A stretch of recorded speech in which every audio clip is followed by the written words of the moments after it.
I'm from a very small town, one that any minor event gets gossiped to death about. It felt like everyone lived in glass houses at times. If I skipped school, the entire neighborhood would know before my last class ended. I wanted to move out of this town as soon as possible, but after what happened, I got stuck here for a little while longer. At the edge of town was a bus stop I'd never seen used by anyone. When a man started appearing there waiting at night, rumors started within the day. I ignored such a minor event, but my best friend Duncan refused to drop it. After 3 days of this, Duncan showed up at my place at dusk.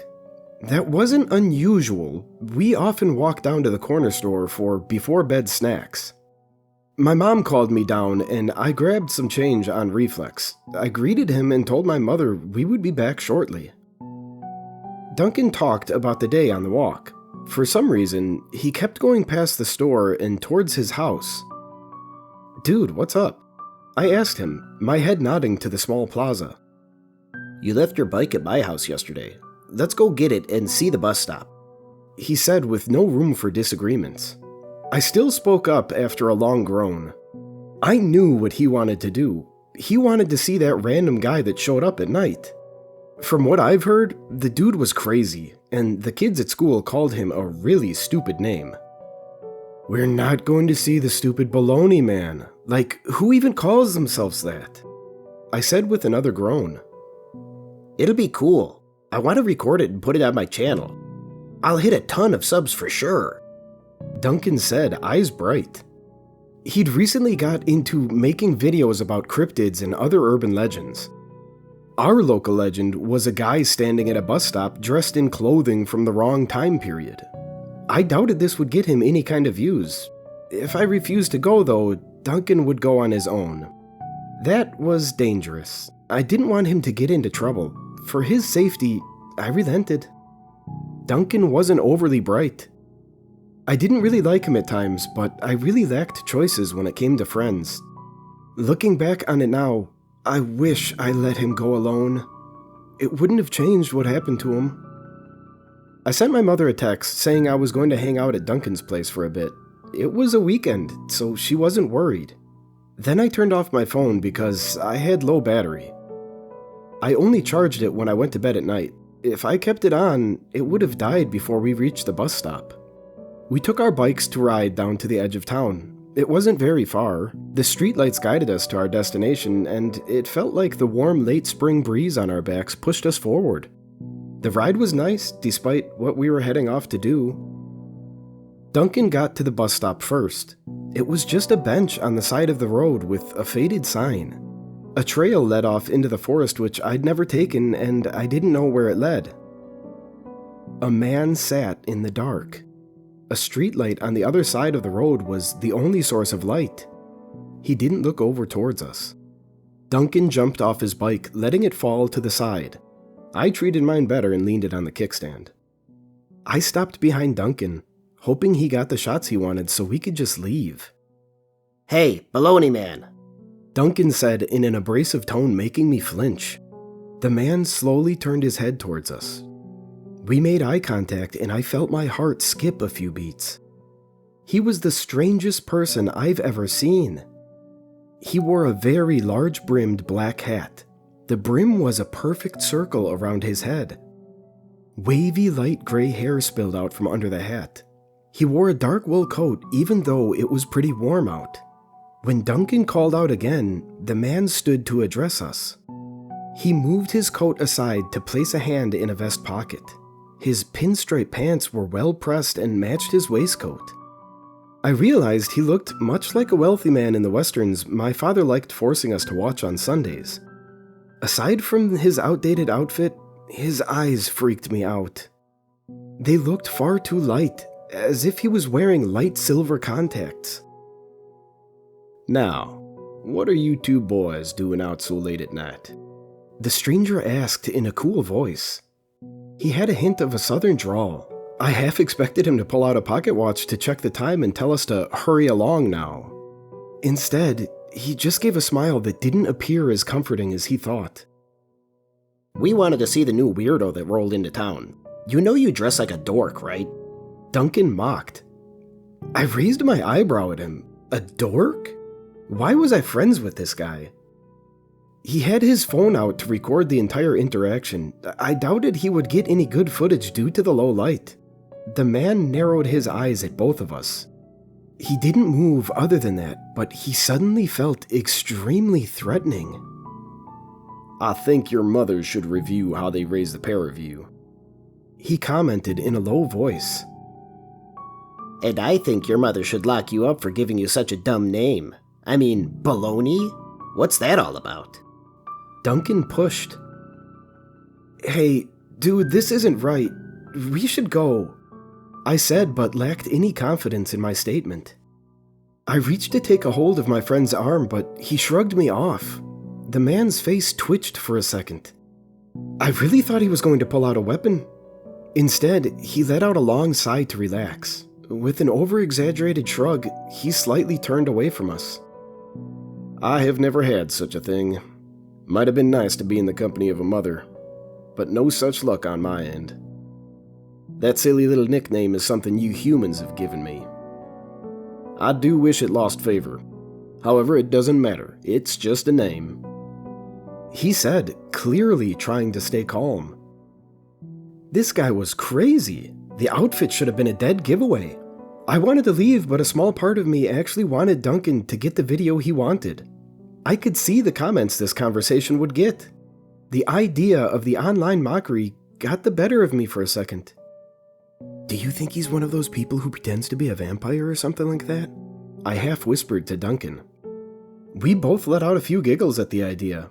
We loved watching those cringy videos of people who thought they were wolves in a human body. Duncan was pretty mean-spirited towards the idea. I honestly thought they could believe whatever made them happy, but wish they acted a bit more normal over the idea. Then again, how normal can you act if you think you're a wolf? I looked up to catch the stranger's gaze, and any kind of humor quickly died. His silver eyes flashed, and I swear they glowed for a second. I shook my head, thinking I was just seeing things. Fear spiked through my body, and I was way done with all of this. We had our fun, and we bothered a poor guy who wasn't entirely with it. I pulled on Duncan's arm, wanting to leave. He pulled back, not at all ready to be done.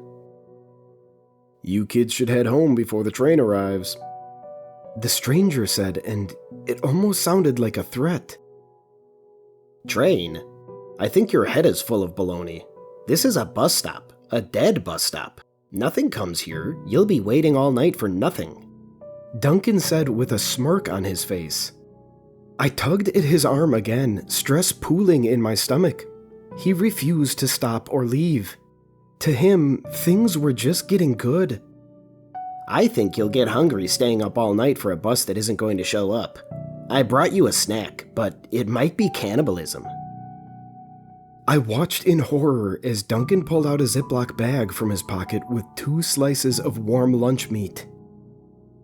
This was taking it too far, and he took it even further. With a grace I didn't know he had, he pulled the slices from the bag and tossed them like a frisbee with one hand.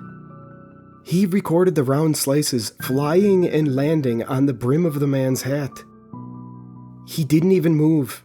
His expression never changed from the narrow-eyed, unimpressed look. I couldn't help but let out a single snicker at the entire thing. Shame and guilt flooded my stomach. Laughing was just a response to an uncomfortable situation. You did bring me a nice late-night snack. I thank the both of you, the man said in an oddly kind voice. He reached up and took the lunch meat between 2 fingers and lifted his head slightly. He never broke eye contact with us as his mouth suddenly looked far too wide as the meat slid right between his teeth. He didn't even chew it as he swallowed down the slices. The scene made my skin crawl. Duncan finally looked a bit nervous, and that was the last expression he ever made. The man slightly raised his right hand and pointed a finger at my friend. He then pointed downwards on the ground. A terrible sound, along with a strong breeze, followed. It happened so fast that I didn't even realize Duncan was no longer standing in front of me. My eyes slowly went to the ground, to something I couldn't understand for a long while. The entire street was soundless besides a single chirping cricket. A scream started in my throat that never came. I stared at what had been my best friend, a stupid friend that didn't deserve this. His body was pressed into the ground, completely flat. I wasn't able to fully process what had happened when the man raised a single finger again. He lowered it and I fell to the ground, my left arm in agony.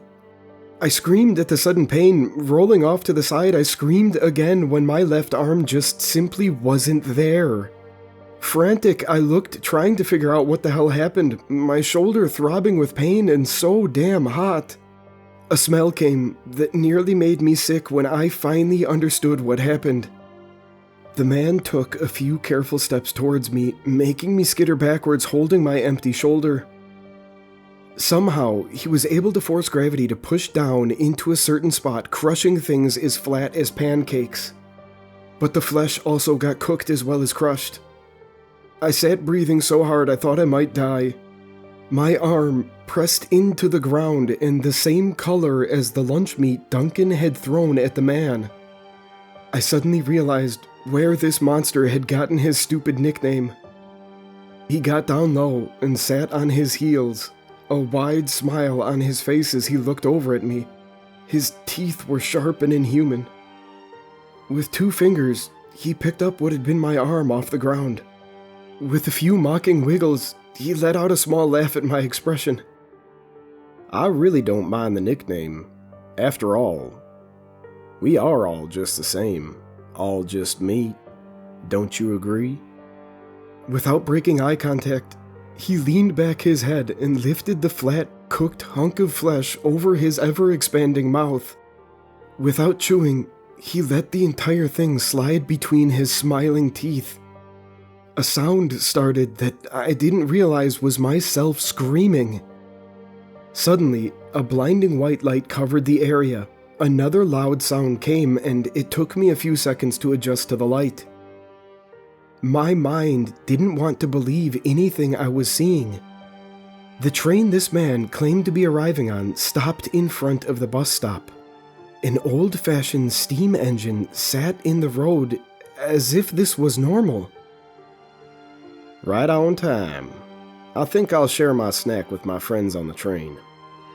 Don't worry, I won't let them touch you. I think you've learned a valuable lesson tonight. The man spoke as he stood up. After he finished talking, the doors started to open on the carriages of the train. I did not stick around to see what got off that train. Adrenaline fueled my escape. I ran until I simply could not run anymore. Aside from the pain, my missing arm wasn't that much of a problem. The wound had been burned shut, so I didn't lose any blood. I was lucky I only lost an arm that night. I was found and sent to the hospital. No one could explain what happened to my arm or why Duncan disappeared. There was simply not a single trace of him besides his bike at the old bus stop. I refused to tell anyone what really happened because who would ever believe me? For a town that talked about everyone's business, they all let this odd event drop. The entire town was too scared to talk about what might have happened to 2 dumb kids that one fateful night. I wanted to forget as well, but recently I've been hearing whispers of that man going around again. I wondered if people gave him such a non-threatening name, or if he picked one that made it easier for people to approach and mock him. I decided to tell what happened, on the off chance someone hears a silly rumor of a Bologna Man coming to town. I know it's tempting to not take him seriously with a name like this, but please, promise me one thing. Stay away from him. No matter what happens, it's not worth investigating such a simple rumor. I just hope this story reaches the right people, and that man goes hungry.